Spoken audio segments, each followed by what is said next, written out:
დილამშვიდობისა. ეს საქართველოს პირველი არხია, თქვენ უყურებთ გადაცემას პირადი ექიმი მარი მალაზონია ჟესტურ ენაზე თარგმანით.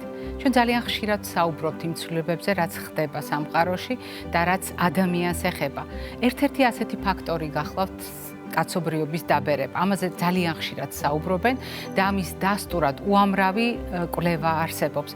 როდესაც სიცოცხლის საშუალო ხანგრძლივობა განსაკუთრებით განვითარებულ სამყაროში მკვეთრად გაიზარდა, ერთ-ერთი მთავარი შედეგი სწორედ დადგა კაცობრიობის დაბერებასთან დაკავშირებით და გაიზარდა იმ დაავადებათა რიცხვი, რომელიც ასაკთან არის ასოცირებული. მაგალითად, უკანასკნელი მონაცემებით ყოველწლიურად საშუალოდ 10 მილიონი ახალი შემთხვევა ფიქსირდება დიაგნოზისზე, რომელსაც ჰქვია დემენცია.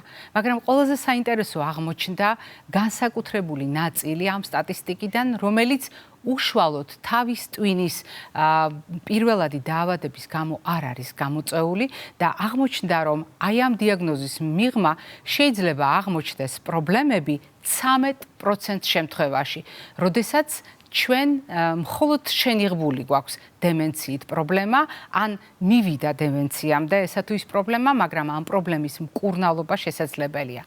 დუკის უნივერსიტეტის მეცნიერებმა მრავალრიცხოვანი კვლევებით ერთ-ერთი ასეთი პრობლემა გამოჰყვეს, ეს გახლავთ ღვიძლის მიერი ენცეფალოპათია. დიახ, როდესაც ღვიძლის პრობლემები შეიძლება გახდეს ისეთი ცვლილებების მიზეზი, რაც კლინიკურად აღიქმება როგორც დემენცია. და აი ასეთ შემთხვევაში მეცნიერებმა დეტალურად შეისწავლეს მსგავსი სიტუაცია შაქრიანი დიაბეტის დროს, სხვადასხვა სახის ტოქსინების, ანუ შხამების ზემოქმედების შედეგად, ალკოჰოლის შედეგად, როდესაც ღვიძლი ზიანდება და ამ ჯგუფში აღმოჩნდა ქოლესტეროლის ცვლის დარღვევა, რომელიც ასევე აზიანებს ღვიძლს.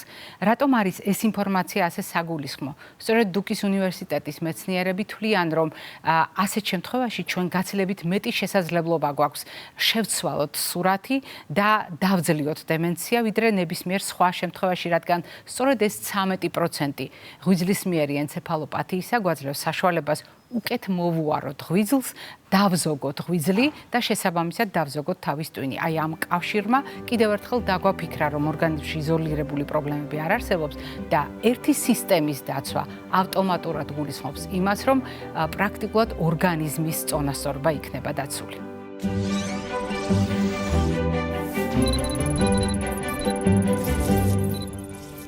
თავის ტვინის ჯანმრთელობისათვის უამრავი ფაქტორი შეგვიძლია დავასახელოთ, მაგრამ როდესაც ჩვენ საუბრობთ ადამიანის სიცოცხლის ხანგრძლივობის და ცხოვრების ხარისხზე, ტვინის მდგომარეობის გავლენას, უამრავი დიაგნოზი გვახსენდება. რა თქმა უნდა, მენტალური ჯანმრთელობა ჩვენ ამ თვეში არაერთხელ განვიხილეთ, რადგან მენტალური ჯანმრთელობის ცნობადობის თვეა. მაისი. მაგრამ როდესაც ჩვენ საუბრობთ მაისზე, ასევე გვახსენდება, რომ არტერიული ჰიპერტენზიის ცნობადობის თვეა. როგორ შეიძლება ერთმანეთს უკავშირდებოდეს არტერიული ჰიპერტენზია, მენტალური ჯანმრთელობის სირთულეები, დემენცია და კიდევ ერთი ფაქტორი, ინსულტი. დიახ, ძალიან მარტივია ლოგიკური კავშირის მოძებნა, როდესაც არტერიულ ჰიპერტენზიას როგორც ინსულტის განვითარების რისკ ფაქტორად წარმოვიდგენთ, ხოლო დემენციას როგორც თანხლებს შედეგს იმ მდგომარეობისა, რომელსაც ინსულტი ჰქვია. თითქოს სწრეთ შეიკრა და ერთმანეთს დაუკავშირდა მჭიდროდ ინსულტი და დემენცია. რამდენად ბევრი მტკიცებულება აქვს თანამედროვე მედიცინას ამ კავშირთან დაკავშირებით და რამდენად მნიშვნელოვანია ამ შესახებ ცოდნა ოჯახის წევრებისთვის, სადაც არის ინსულტის მქონე პაციენტი, ამაზე ვისაუბრებთ ჩვენი გადაცემის მეგობართან და დღევანდელ სტუმართან ერთად, რომელიც გახლავთ საქართველოს სამედიცინო სპეციალობათა ასოციაციის დამფუძნებელი და პრეზიდენტი, ექიმი ნევროლოგი პროფესორი ბატონი გიორგი ჩახავა. გიორგი, დილამშვიდობისა. მოგესალმებით. ყოველთვის ძალიან სასიამოვნოა თქვენი სტუმრობა იმიტომ რომ როდესაც თვალს გადავავლებ ხოლმე რაზე გვისაუბრიან ჩვენ გადაცემებში, ყველა თემა არის აქტუალური არა მარტო სამედიცინო თვალსაზრისით, არამედ უნდა ვაღიაროთ სოციალური თვალსაზრისითაც. მაგრამ დღევანდელი თემა არის ნაცნობი საკითხების განსხვავებული წახნაგებით დაკავშირება. ერთი მხრივ ინსულტი, რომელიც საზოგადოებისათვის უცხო თემა არ არის და ჩვენ არაერთხელ გვისაუბრია მის სხვადასხვა შედეგზე ან წანამძღვრზე, მაგრამ ასევე გასათვალისწინებელია დემენცია, რომელიც თანამედროვე ცივილური სამყაროსთვის ერთ-ერთ ყველაზე საინტერესო პრობლემად იქცა. რატომ არის მათ შორის ასეთი მჭიდრო კავშირი და რა უნდა იცოდეს ოჯახმა? ჩემთვის პატივია თქვენთან მონაწილე ყოველთვის კრეატიული და ისეთი მრავალწახნაგოვანი მიდგომარი ნებისმიერი საკითხისადმი. მაგრამ პირველ რიგში უნდა აღვნიშნოთ ის მომენტი, რომ დიდი მეცნიერები და დიდი ექიმები, რომლებიც დაკავებულები იყვნენ წლების განმავლობაში და დეკადების განმავლობაში, ისეთი როგორც მაგალითად ენცო ჯაკობინი და ამოს კორჩინი, დღესდღეობით ფრუსტრირებული რჩებიან. არც ვიცი ენცო ჯაკობინი ცოცხალია თუ არა, ბატონ ალექსიძის მეგობარი და რედაქციის საქართველოს ჩამოსული და მეგობარი საქართველოს და დიდი მეცნიერი. უამრავი კვლევის და უამრავი წამალის გამოყენების მიუხედავად, რაღაც უებარი წამალი და უებარი მექანიზმი დღემდე არ არის ნაპოვნი.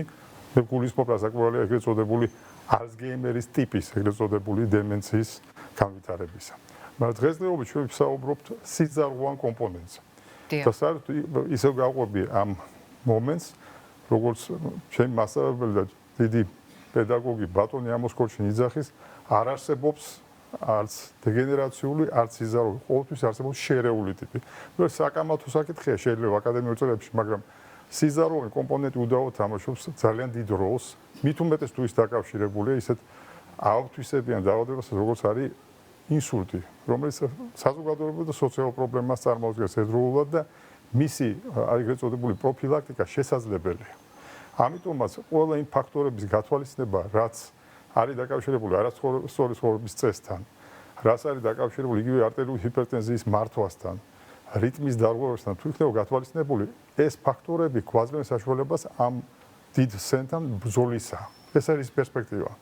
არა რაღაცა ძლიერი და საინტერესო ცოდნის რღვევა ყოველთვის უნდა გაგრძელდეს, მაგრამ ის რაც ჩვენ ხელთ გვაქვს დღეს, რაც შეიძლება გავუმკლავდეთ 40%-ში იმ შემთხვევაში, რომ მსუბუქი შემეცნებითი დაკნინება არ გადაიქცათ ჭკუასუსტობად.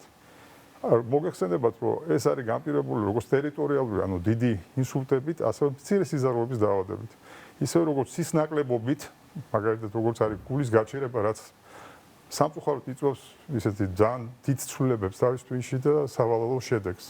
ასევე ეგრეთ წოდებული ქსელქვეშა არებში სიჩაქცევა, ეგრეთ წოდებული სუბარხნოიდული სიჩაქცევა. ყველა ეს ფაქტორი სხვადასხვა მექანიზმით იწვევს კოგნიტიური, ანუ შემეცნებითი ფუნქციების დაკნინებას.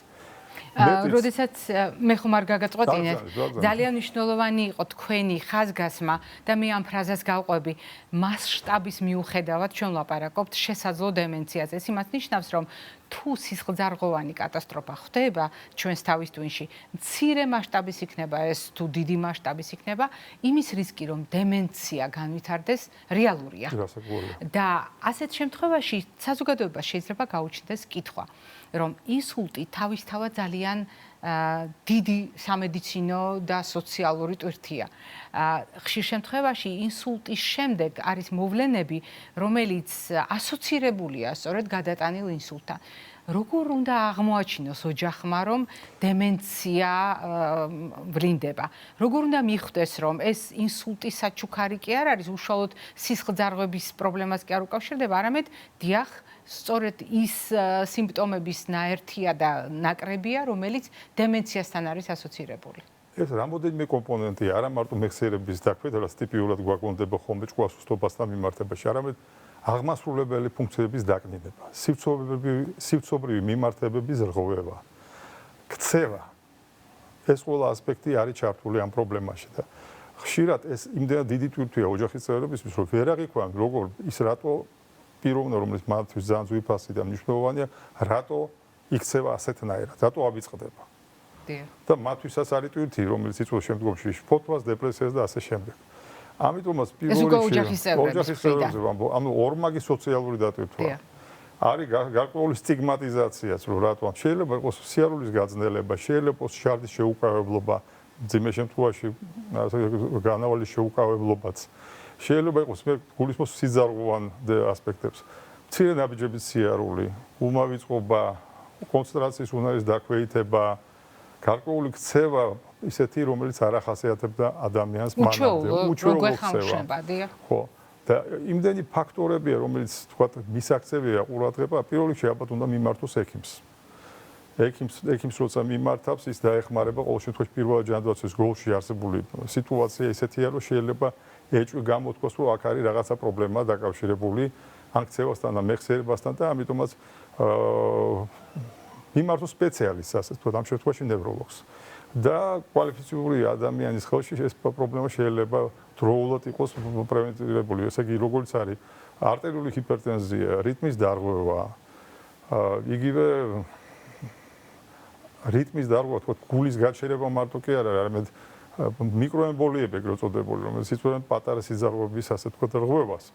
ათეროსკლეროზული პროცესები, რომელიც არის ხშირად გამოუწვეული ეგრეთ წოდებული ლიპოჰიალინოზის ესეთი პროცესია, რომელიც სიძარღვებს აზიანებს და უცბად ადამიანი, რომელსაც თითქოს არაფერი არ გადაუტანია, ან უნიშნელო რაღაცა პატარა ეგრეთ წოდებული სინკოპეს, ანუ წამიერი რაღაცა დაკარგვის გონების ეპიზოდები ქონდა, აღმოჩნდება, რომ მას აქვს რამოდენიმე კერა ბევრი დარბილების პატარა კერა თავის ტვინში.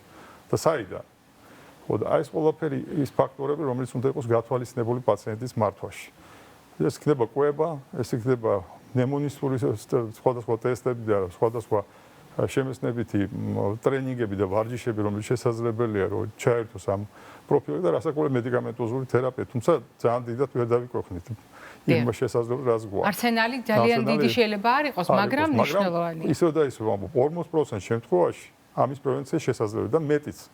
ინსულტის შემდგომ განვითარებული ეგრეთ წოდებული დემენცია, ინსულტის შემდეგ კი არ ვითარდება. უბრალოდ ინსულტი ერთ-ერთი ჩამრთველია იმ განწყობის, რომელიც პაციენტს ჰქონდა დაავადებამდე, ანუ ინსულტამდე 65% შემთხვევაში. 1/13 ვითარდება ეგრეთ წოდებული შემეცნებითი ფუნქციების დაკნინების პირველი ინსულტის შემდეგ. კიდე 1/13 მეორე, ანუ გამეორებთ ინსულტის შემდეგ. ეს არის სტატისტიკა. საქართველოში მოგეხსენებათ სამწუხაროდ ჩვენთან ეს პრობლემა სტატისტიკით არ არის შეფასებული, ჩვენ არ გვაქვს რეგისტრი დღემდე და არა მარტო ამ დაავადების, ბევრი დაავადების, რაც მოითხოვს ბევრ ტექნიკურ და ადამიანურ რესურსებს და ამაზე უნდა ფიქრი, რასაკვირველია. მართლა ეს პრობლემა, იმიტომ რომ ეს სოციალურად ურტყავს როგორც სახელმწიფოს, ასევე ოჯახს. მით უფრო რომ არტერიული ჰიპერტენზიის მაჩვენებლით ჩვენ ერთ-ერთი ლიდერი პოზიცია გვაქვს დღემდე ევროპაში, მთლიანად ევროპის კონტინენტზე და ის რაზედაც თქვენ საუბრობდით პროფილაქტიკის თვალსაზრისით ყველაზე ნაკლებ საყურადღებო თემად ითვლება ხოლმე ყოველთვის პრევენცია რატომღაც, სანამ პრობლემა არ დადგება, აი სანამ ურემი არ გადაბრუნდებაო, მაგრამ თქვენი საუბრიდან გამომდინარე ერთი მნიშვნელოვანი საკითხი იკვეთება. იმ ლოგიკას თუ გავყვებით, რაც თქვენ ძალიან კარგად და ნათლად აღწერეთ, ჩვენ შეგვიძლია დღეს ვთქვათ, რომ ინსულტის პროფილაქტიკა, დემენციის პროფილაქტიკის საშუალებასაც გვაძლევს? რასაკვირველია. ერთ-ერთი ფაქტორი, ვთქვათ, სიზაროვანი დაზიანებისა არის არტერიული ჰიპერტენზია. იგივე მეტაბოლური პროცესები, ეს იქნება დიაბეტი, ეს იქნება ათეროსკლეროზი, ასევე მეტაბოლური სხვადასხვა დარღვევა, რომელიც თქვენ ახსენეთ, დაწყებული, ვთქვათ, ღვიძლის უკმარისობრივი სიზაროვანი შეიძლება იყოს, ხო? ბევრი ფაქტორია, რომელიც გვაძლევს საშუალებას იმისა, რომ ჩვენ 40% შემთხვევაში დავიზღვიოთ თავი, რათა მცირე კოგნიტიური დეფიციტი არა მარტო ალაგდეს, არამედ უკუ განვითარდეს კიდევაც. და კიდევ ერთი საკითხი, რომელიც ძალიან აქტუალურია თანამედროვე საზოგადოებისათვის, რომელიც ინფორმაციული თვალსაზრისით ბევრად უფრო თქვა დიდ მოცულობას ფლობს სხვადასხვა სახის კვლევების შესახებ. მათ შორის არსებობს სტატისტიკა არა ასაკთან ასოცირებული მდგომარეობების, რომელიც თქვა ხანდაზმულობას უკავშირდება, არამედ ახალგაზრდა ასაკში განვითარებული ინსულტები. ამიტომ სრულიად ლოგიკურია საზოგადოების ინტერესი ამ თემის მიმართ და თქვენ რა კი დღეს ინსულტი და დემენცია დაუკავშირეთ ერთმანეთს, ლოგიკურად დაიბადება კითხვა თუ ახალგაზრდა ასაკში ვითარდება ინსულტი, დემენციის რისკი ასეთ შემთხვევაშიც არსებობს? რასაკვირველია. ახალგაზრდა ხდება საერთოდ როგორც ინსულტის, ასევე ჭკუასუსტობის. უბრალოდ ახალგაზრდა პოპულაციაში გასათვალისწინებელია სხვა ფაქტორები, რომლებიც იწვევენ ამ მდგომარეობას. პირველ რიგში ეს ალბათ გახსენდება ეგრეთ წოდებული სხვადასხვა ვასკულიტები, ისეთი როგორც არის კადასილი მაგალითად. ახლა აბრევიატურას არ მოყვები რა არის, მაგრამ ეგრეთ წოდებული არტერიოპათიები არის აუტოიმუნური დაზიანება არის მცირე სიზარღვებს, რომელიც იწვევს ისევ და ისევ მცირე სიზარღვების დაზიანებას. ეს შეიძლება იყოს სხვადასხვა ნივთიერებების, თქო, გარკვეულწილად დეფიციტი ან ნაკლებობა, ისეთი როგორც არის ჰომოცისტეინი, მაგალითად ვიტამინი B12. მიზეზი და წარმომავლობა ამ ფაქტორების ცალკე წაგვიყვანს შორს, მაგრამ ბევრი ფაქტორია, რომელიც თქო ახალგაზრდებში ვასკულიტები, ეგრეთ წოდებული ანთებითი დაავადება პატარა და დიდი სიზარღვების, რომელიც ასევე იწვევს ახალგაზრდებში ხშირად ინსულტს და გასაგებია არასწორი ცხოვრების წესი, ეს არის დაწყებული ნარკოტიკებიდან, ანუ ეგრეთ წოდებული illicit drugs, ანუ ეგრეთ წოდებული აკრძალული მედიკამენტები, აკრძალული ნივთიერებები, უკაცრავად და სხვადასხვა მოსაწევი საშუალებები. ესეც ერთ-ერთი ფაქტორია, რომელიც განაპირობებს და გარემო. გაბიძურებული გარემო. ჩვენ ცხოვრობთ გაბიძურებულ გარემოში, ჩვენ ცხოვრობთ გაბიძურებულ კვებით გარემოში. ხე არ გადის რომ რაღაცა არის ფეთქებს სადაც ხან რაღაცა, იმიტომ რომ ეს არის დღევანდელი რეალობა და ამიტომაც ეს ყველა ფაქტორი უნდა იყოს გათვალისწინებული. ძალიან დიდი მადლობა გია ჩვენთან მრავალწლიანი მეგობრობისთვის. დღეს ამ ძალიან აქტუალურ საკითხზე საუბრისთვის და მადლობა რომ ეს ლოგიკური ჯაჭვი ძალიან ადვილად დასანახი გახადეთ თქვენი საუბრით, როდესაც ჩვენ თითქოს უწყინარი ახმა გვაქვს არტერიული წნევის მერყეობის, არადა სწორედ ასეთმა მერყეობამ შეიძლება მიგვიყვანოს ინსულტთან, შეიძლება მიგვიყვანოს დემენციასთან და შეკრას ის მანკიერი წრე, რომელიც ადამიანის სიცოცხლის ხანგრძლივობის და ცხოვრების ხარისხის მკვეთრ გაუარესებას გულისხმობს, არა მარტო ერთი ინდივიდის, არამედ მთლიანად ოჯახის და საბოლოო ჯამში აქვეითებს საზოგადოების ცხოვრების ხარისხს. მაყურებელს შევახსენებ, დღევანდელი ჩვენი გადაცემის სტუმარი გახლდათ საქართველოს სამედიცინო სპეციალობათა ასოციაციის დამფუძნებელი და პრეზიდენტი, ექიმი-ნევროლოგი პროფესორი ბატონი გიორგი ჩახავა. მე არ გემშვიდობებით, წინ კვებით შუქნიშანი გელოდებათ.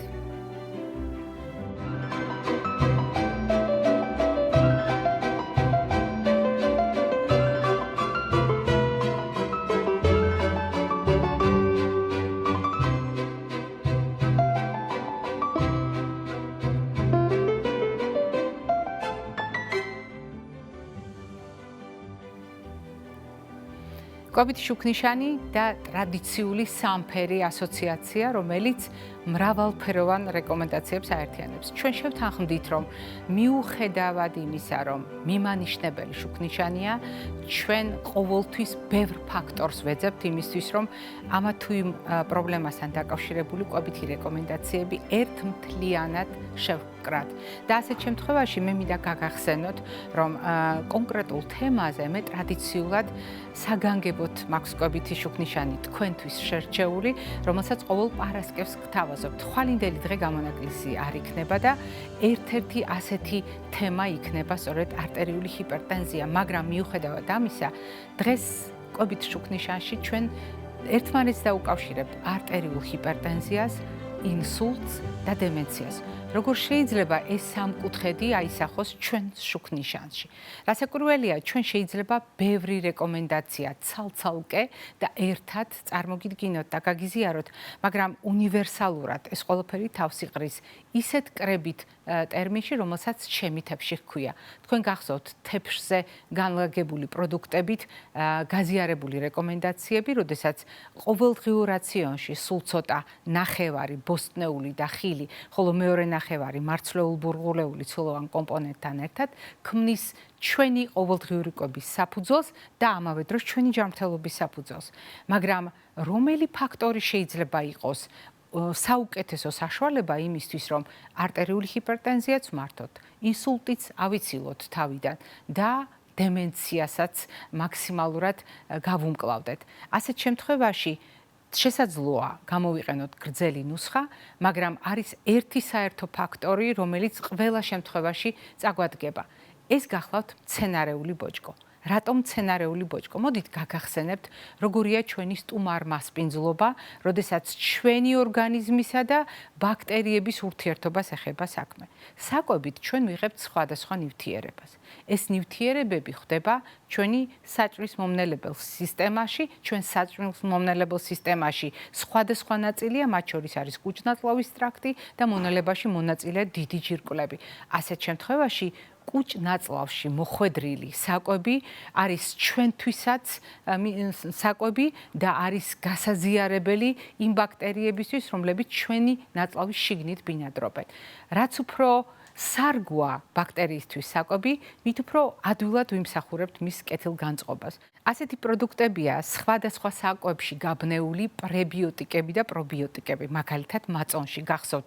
ეს არის ცოცხალი ორგანიზმების და ცოცხალი ორგანიზმებისთვის განკუთვნილი საკვებიც. ეს გახლავთ მაგალითად სხვადასხვა სახის მჟავეული, რომელიც გახლავთ ერთდროულად საკვებიც და ცოცხალი ორგანიზმების ნაკრებიც.